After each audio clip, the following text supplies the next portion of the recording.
Hello बच्चों, let's read the question. The magnitude of de Broglie wavelength lambda of electron, proton, neutron and alpha particle all having the same energy of 1 mega electron volt in the increasing order will follow the sequence.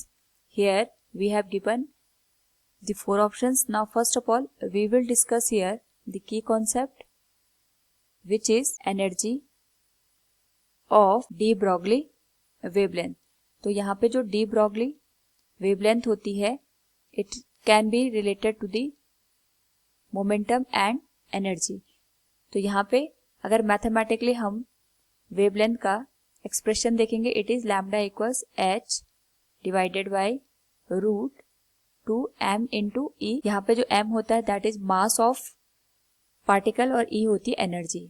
इस particular case में जो energy है हर एक particle के लिए that is same for electron, proton, neutron and alpha particles.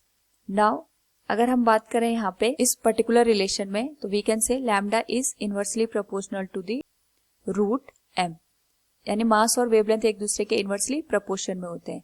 सो अगर हम यहाँ पे देखें mass of electron, mass of neutron, mass of proton and mass of alpha, अगर हम इनको यहाँ पे एक सीक्वेंस में देखें तो जो हमारे पास अल्फा का मास है that is greater then mass of neutron, greater then mass of proton and greater then mass of electron.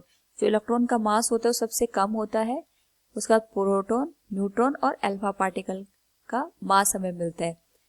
Now अगर हम इसी रिलेशन को देखें विद रिस्पेक्ट टू वेवलेंथ, तो हमारे पास हो जाएगा, तो जो सबसे लॉन्गेस्ट वेवलेंथ होगी it will be of electron, उसके बाद यहाँ पे जो वेवलेंथ होगी that will be of proton, next the wavelength will be of neutron and so जो सबसे स्मॉलेस्ट वेवलेंथ होगी इन चारों में वो होगी आपकी अल्फा में.